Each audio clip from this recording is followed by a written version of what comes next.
Mielenterveyden vaaliminen. Hei kaikki! Tänään puhumme aiheesta, joka koskettaa meitä kaikkia jollain tavalla, mielenterveydestä. Ei ehkä se kaikkein säihkyvin tai trendikkäin puheenaihe, mutta ehdottomasti yksi tärkeimmistä. Ja uskokaa tai älkää, tästä voi tehdä jopa vähän mielenkiintoistakin. Mitä mielenterveys oikeastaan on? Aloitetaan ihan perusteista. Mielenterveys ei ole mikään mustavalkoinen juttu, ei pelkkä terve tai sairas leima. Se on paljon laajempi kokonaisuus, osa meidän jokaisen kokonaisterveyttä. Maailman terveysjärjestö WHO määrittelee sen näin. Mielenterveys on hyvinvoinnin tila, jossa me tunnistetaan omat kykymme, selvitään elämän haasteista, pystytään tekemään töitä ja osallistumaan yhteisön toimintaan. Kuulostaa aika simppeliltä, eikö? Mutta todellisuudessa mielenterveys on vähän kuin ilmanpaine, sitä ei voi suoraan mitata mittarilla. Se on yksilöllinen kokemus, ja mikä tärkeintä, se on myös taitoja, joita voi oppia ja kehittää. Puhutaan vaikka vuorovaikutustaidoista, itsetuntemuksesta, arjen hallinnasta, kyvystä kohdata vastoinkäymisiä ja pyytää apua, sekä omien rajojen tunnistamisesta. Mielenterveyteen liittyy vahvasti myös elämänhallinnan tunne, se fiilis, että pystyy vaikuttamaan omiin asioihinsa ja saavuttamaan tavoitteitaan. Se tunne vahvistuu, kun kokee, että omat voimavarat riittävät vastaamaan omiin ja ulkoa tuleviin odotuksiin. Positiivinen mielenterveys, voimavara, ei pelkkä ongelmien puute. Nykyään mielenterveyttä katsotaan yhä enemmän positiivisen kautta. Ajatellaan, että se on voimavara, jota voi kehittää ja hyödyntää. Ennen vanhaan saatettiin tuijottaa enemmän niitä ongelmia ja häiriöitä, mutta nyt nähdään, että vaikka ihmisellä olisi haasteita mielenterveytensä kanssa, hänellä voi silti olla paljon vahvuuksia ja mahdollisuuksia vaikuttaa elämäänsä. Positiivinen mielenterveys tarkoittaa sitä, että voi vaikuttaa omaan elämäänsä niin, että syntyy toiveikkuuden ja hallinnan tunne. Siihen kuuluvat myös erilaiset psyykkiset taidot, kuten kyky selvitä vastoinkäymisistä. Miten mielenterveyttä sitten suojellaan? Tässäpä se miljoonan taalan kysymys. Mielenterveyttä suojaavat tekijät voidaan jakaa karkeasti 3 osaan. Ensimmäinen yksilö. Terveys, perimä, hyvä itsetunto, säännöllinen elämä, ongelmanratkaisutaidot ja se kuuluisa resilienssi, eli kyky ponnahtaa takaisin vastoinkäymisistä. Toinen yhteisö, tuki läheisiltä, hyvät ihmissuhteet, turvallinen ja kannustava ympäristö. Kolmas yhteiskunta. Mahdollisuus osallistua ja vaikuttaa, suvaitsevaisuus, vakaa yhteiskunta, toimivat mielenterveyspalvelut ja riittävä toimeentulo. Positiivista mielenterveyttä tutkitaan nykyään esimerkiksi kouluterveyskyselyillä ja finterveystutkimuksilla. Niissä kysellään muun muassa ilosta, optimismista, hyvistä ihmissuhteista, toimintakyvystä ja itsensä hyväksymisestä.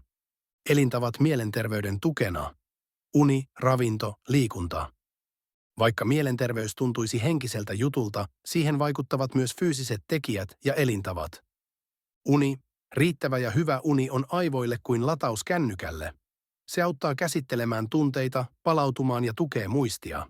Unen ja mielenterveyden suhde on molemminpuolinen. Univaje heikentää mielenterveyttä ja huono mielenterveys voi taas aiheuttaa univaikeuksia. Mutta ei kannata stressata satunnaisista huonoista öistä, ne eivät ole vaarallisia. Ravinto. Säännöllinen syöminen ja terveellinen ruoka vaikuttavat jaksamiseen, painonhallintaan ja sitä kautta myös itsetuntoon ja mielenterveyteen.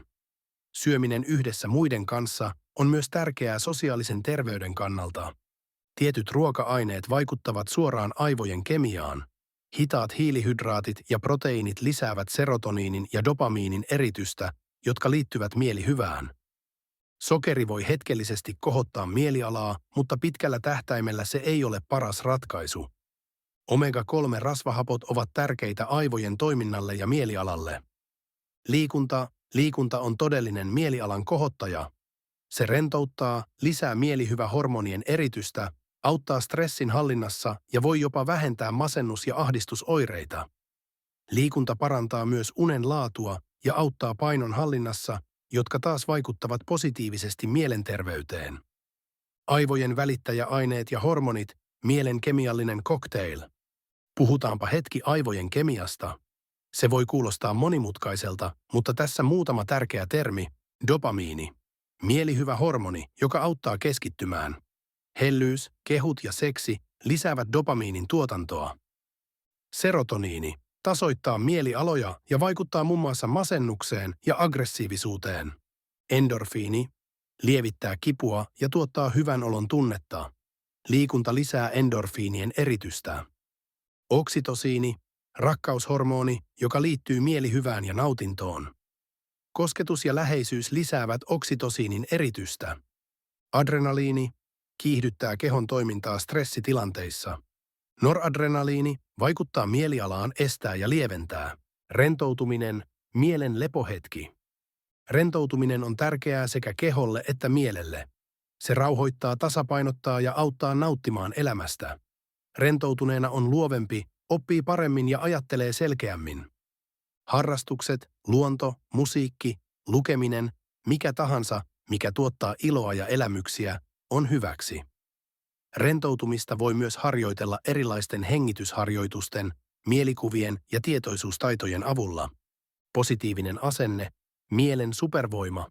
Myönteinen elämän asenne on kuin aurinkolasit sateisena päivänä, se auttaa näkemään valoisamman puolen. Se auttaa löytämään ratkaisuja, kohtaamaan vastoinkäymisiä ja uskomaan itseensä. Epäonnistumisen hetkellä on hyvä muistaa omat vahvuudet ja onnistumiset. Itseään ei kannata vähätellä. Myönteisyys voi jopa vaikuttaa vastustuskykyyn, koska se auttaa suojautumaan stressiltä. Positiivista ajattelua voi harjoitella. Sen sijaan, että ajattelisi en osaa, voi ajatella opettelen.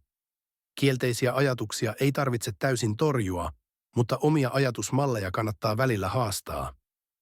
Resilienssi, mielen joustavuus. Elämään kuuluu vastoinkäymisiä, mutta resilienssi auttaa selviytymään niistä. Se on kykyä löytää omat vahvuudet, käsitellä vaikeat tilanteet ja jatkaa eteenpäin.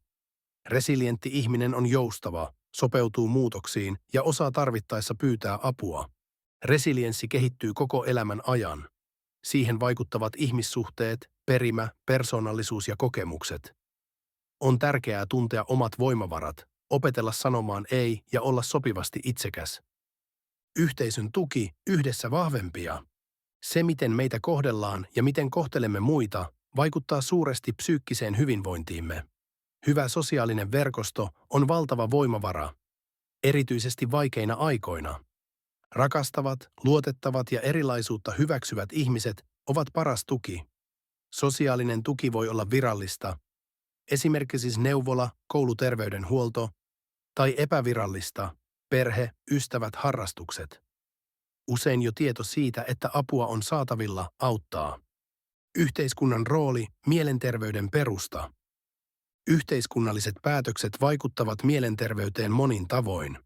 Taloudelliset resurssit ja kulttuuriset arvot määrittävät, miten mielenterveyspalvelut järjestetään, miten koulutukseen panostetaan ja miten erilaisuuteen suhtaudutaan. Suomessa mielenterveystyötä ohjaa mielenterveyslaki. Sen tavoitteena on edistää yksilön hyvinvointia, toimintakykyä ja kasvua sekä ehkäistä ja hoitaa mielenterveyshäiriöitä. Turvallinen ympäristö, riittävä toimeentulo, koulutus ja työmahdollisuudet tukevat mielenterveyttä, koska ne lisäävät osallisuutta ja elämänhallinnan tunnetta. Työttömyys, köyhyys ja syrjäytyminen ovat uhkia mielenterveydelle. Lopuksi, mielenterveys on monimutkainen, mutta äärimmäisen tärkeä osa elämää. Se on jatkuvaa tasapainoilua, oppimista ja kasvua. Toivottavasti tämä pitkä oppitunti antoi sinulle uusia ajatuksia ja työkaluja oman mielenterveytesi vaalimiseen.